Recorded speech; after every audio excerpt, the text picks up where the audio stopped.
Welcome back, our dear viewers. How to develop the sense of belonging in the youth.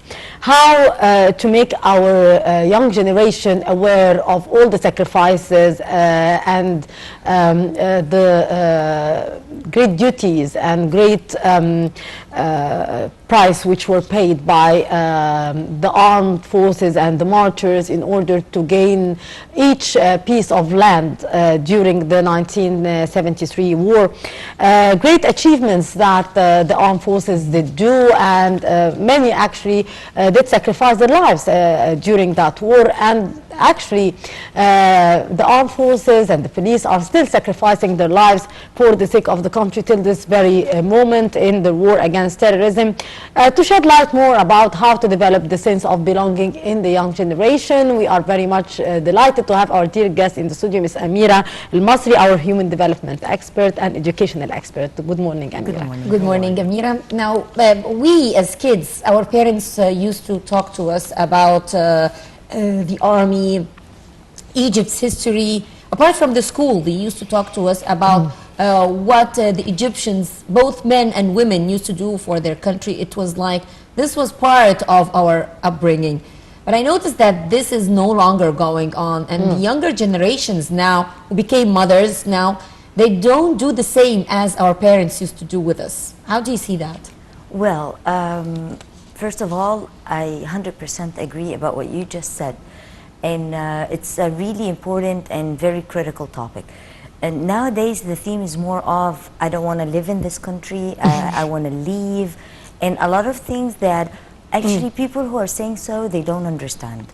The media plays a great role in this particular concept. Because, as you were just saying earlier, in our parents' and grandparents' time, even the movies, they always highlighted not only the sacrifices made by different Egyptian citizens, whether police forces or army forces or just regular citizens who do care about the country. But even in a regular movie, you would always feel proud that this is Egypt, how clean it was, how productive people are. But nowadays, it's not that.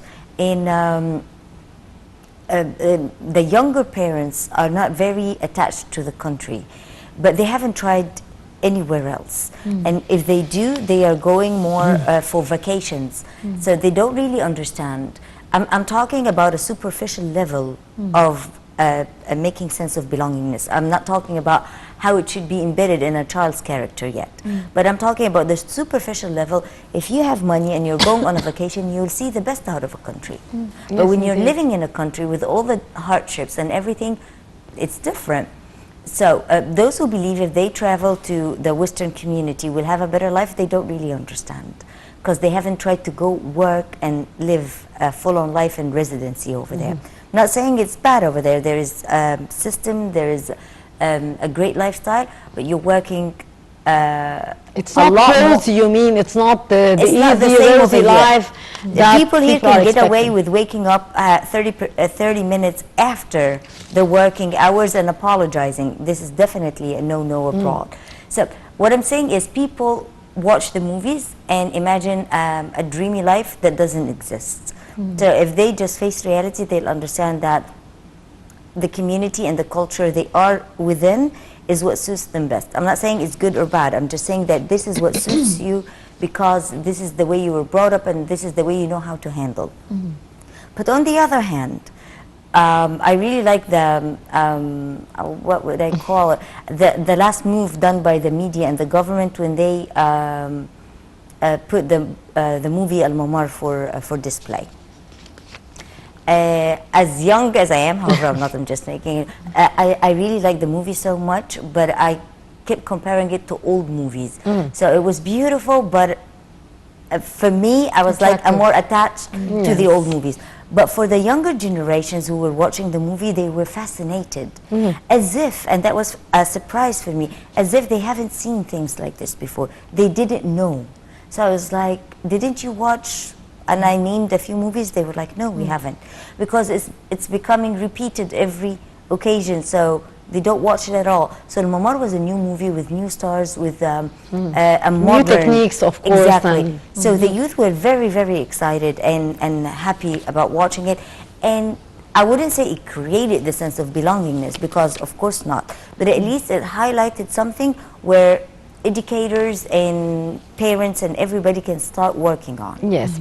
Ms. Amira, how can we as parents and as teachers, maybe in schools, help in developing the sense of responsibility and the sense of belonging in our children? Because it's a duty for both school and parents, of course, and sometimes the fact that many of the young generations are going to international schools maybe is somehow playing a negative maybe role in developing that sense of belonging. How do you see that?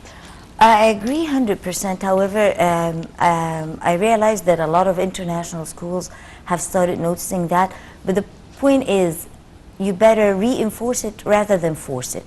So when you have your students standing up for a morning line and saluting the flag, it's a wonderful concept. However, if you're forcing students to do that, they will hate it and resent it. So there are schools that I have seen that make it more fun. Like they have a 5 minutes, I wouldn't say quiz, but an activity where students are very happy and excited, and then everybody has to straighten up and salute the flag, and they feel the passion of that. And that's something that we need to reinforce. Another thing is, on the 6th of October, do not force the students to make a display about something they don't understand. Because I have to act as a soldier in a display and I don't know why am I doing that, won't really enforce the value of belongingness and patriotism. But if you explain and if you have them watch movies, because the studying of the Egyptian history is very limited, and it's more, you're going to study this because you have to take an exam. So they don't feel anything towards it. But if you make it more of something that they enjoy watching and they feel proud of, not necessarily watching, or of doing, that is a totally different concept. Another important thing is international schools are 100% Egyptian schools, or at least most of it. A few are related to embassies or whatever. But what we're talking about is the majority, they are Egyptian schools. So students are losing their identity because they don't know where do they belong. We need to direct them, and media can play a great role in doing that. You were just talking about 6th of October. We have so many nationalist days. We have the Sinai Liberation Day, for example, in addition, of course, to the 6th of October. We have so many days in which we can really take pride. And do you think that such occasions are good occasions for the children to get to know more about the history, for this sense of belonging to be boosted by the parents, by the school? It's just not a day off for me as a kid. I mean, we shouldn't use or utilize these days or national days as just a day off, a holiday where I can just sleep or go and play. But I believe that we can do something about these days. What do you think? Well, I 100% agree, but let me just highlight something. Again, it's the media role, in the sense of 6th of October is the only national celebration that youngsters know about. The rest of the days are days off. They don't really connect because, again, the media plays a great role in displaying and showing different movies and different documentaries and everything. However, it's the responsibility of the government more than the parent at this point, because even parents don't have the sense of belongingness to the liberation of Sinai, or to even the 25th of January. Like, some do and some don't. So it's not only the media. Why not have carnivals? Why not have events out in the streets where people can come and participate? And here you're boosting the understanding of being a good citizen, because if you're in a place that is surrounded by beauty, cleanliness, you would want to become a responsible citizen. You will feel that you belong to this place. But we have the culture of not understanding what does public property mean. Like, you would throw things out in the street, but you wouldn't do that at home. But this street belongs to you and to others. So if you keep it clean, bragging about how beautiful and clean different countries are, and you're one of the reasons your country isn't. Yeah. It's like it's already full of trash. You're adding to the pile. Make it cleaner. So it's every single human being's responsibility in this country to make it better. If we keep trying to blame others rather than taking the responsibility ourselves, we're going nowhere. Yes. So in the school, teach the children to be responsible, to be clean, and eventually you create the sense of belongingness, along with other tools like media and activities. But it starts with being a responsible citizen. Ms. Amira, can you tell us what's the importance here of taking our children to visit places here in Egypt, like maybe the pyramids, like the museum, like the citadel, or other touristic destinations, other governorates in Egypt, in order to increase the sense of belonging and to show their kids the history of Egypt and how our country is beautiful? Because some parents tend to ignore that, maybe, or even to go to Luxor and Aswan and to see the temples and the great artifacts there. Many young generations actually did not see these places. So how do you see the importance Again, of that? Histi, Yes. this was a role played by our parents. I mean, Yes. we're talking about our generations. I remember my father And taking school us to too, Alamein Hala, Museum because we used to and telling us everything about Alamein Museum, Yes. and making sure that we see the tanks and tell us the stories. And I knew so many parents and so many families who used to do the same and go on holidays. Do you know any of them nowadays? No, not today. Exactly. All they know, Sarcastically, the parents nowadays, they and don't the have the schools, knowledge Amira, as themselves. well. Yes. And the schools we used to go to field trips with our schools. Schools still do, but the problem is, again, forcing, reinforcing rather than forcing. When students go to Panorama October on Salah Salim Street, they are more forced to go there, lining up. They don't understand what they are watching or what they are doing, and for them it's not a fun activity. It would be much better if they go to a different place.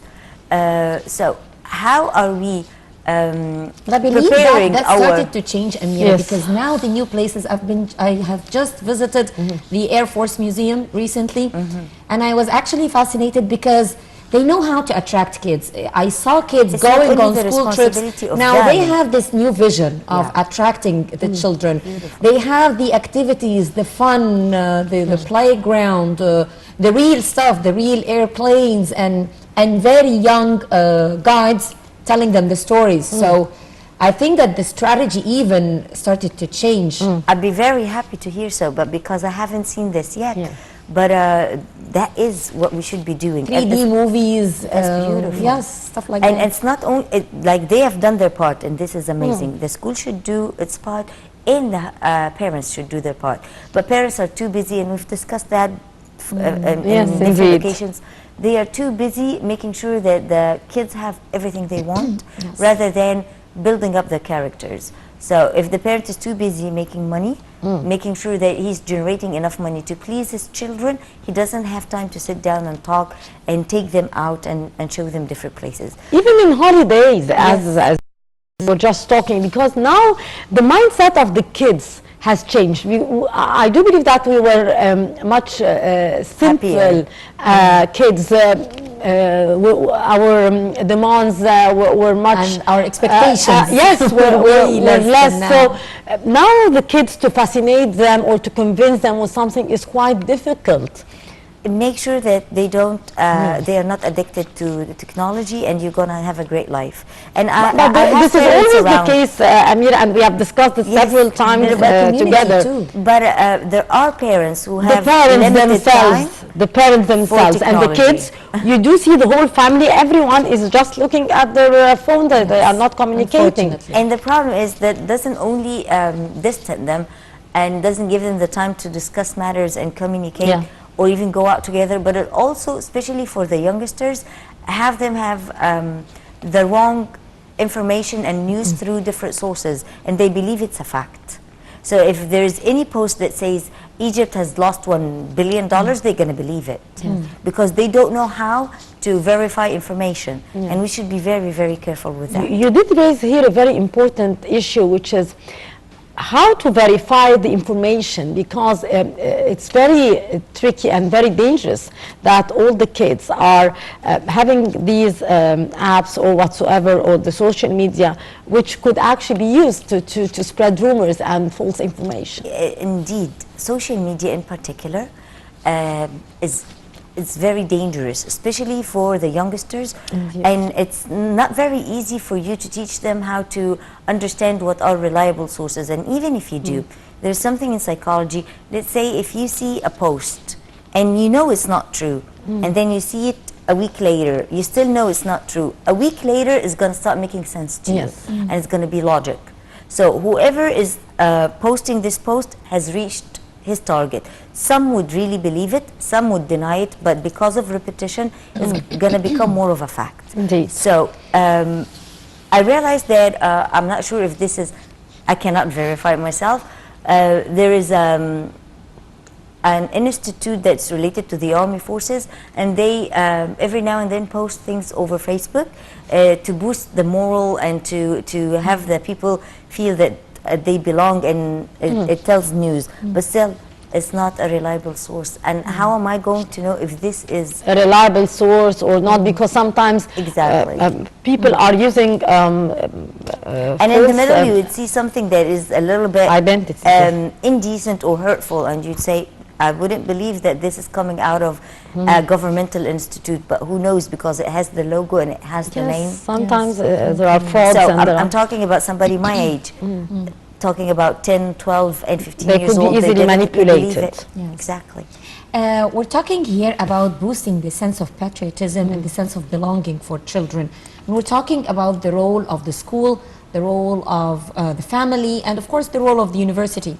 But do you think that if we start with the family, because the family is the base for everything, are the parents qualified to carry out such a role or not, in your own opinion? I cannot generalize, but definitely they should be. But generalization would be so unfair. In the community I have around me, there are parents who are making sure that their children understand the value of what is a nation and what is the role of a country. Nevertheless, Egypt, because Egypt is a totally different concept. It's not just a nation, it's not just a country. It's, at least for me, it's way beyond that. So if I have somebody who's not Egyptian and they are speaking negatively about their own country, I'm going to stop them and tell them, if you don't respect your own country, no one's going to respect you. But when it comes to Egypt, it's different. Whoever is not going to respect the value of Egypt would never have the understanding of what is a land and what is a home, and so many different concepts. So no, there are parents who understand that. And recently I've realized that people started going back to observing beauty. Like, I was happy to know that in Tajammu al-Khamis, which is more of a very uptown, upscale type of living standard, and very fast and modern, but they started having decent art galleries where people just go and watch and enjoy, and if they want they can buy, and it's all by Egyptian artists that most of them I did not know about and I didn't hear about. I was so proud. Things like that can help create the sense of belongingness. When you know that it's not only all around the world, but even here in Egypt, and nowadays, not during the Pharaoh's time, there are people who are creative, there are people who are we're talking about productive. The soft power. Exactly, which is very, very important and powerful. You mentioned that we have three parties: school, family, school, and university. And definitely we have a lot more.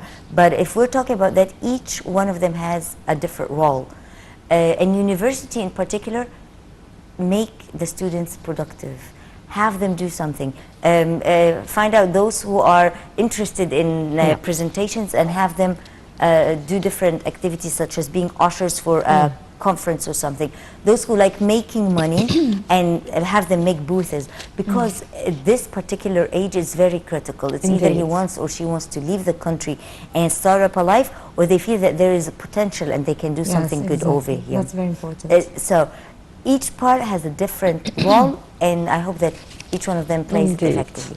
One last thing, and I believe it's very important, is that nowadays it's good that we're highlighting successful Egyptians around the world. This helps the children have sense of pride. Like Masry تستطيع or Egypt can conferences. No, and highlighting people like Muhammad Salah, like Mina Masoud, Yes, and the great Sir but also Magdi Yaqub. connecting, yes, connecting Exactly. They started feeling proud, but the negative thing is they say they are successful because they are abroad. Now we need to look for people here who are in Egypt working really hard and they are successful. Indeed, Ms. Amira Al-Masry, our educational expert, thank you very much for being our guest for today. Always Thank you a for pleasure. having me. Thank you very much, Ms. Amira, and thank you, ladies and gentlemen, for being with us in this edition of The Breakfast Show. You are in the company of my colleague, Maestro Ravia, myself, Hanal Hamalawi, both signing off for now and wishing you a very good day.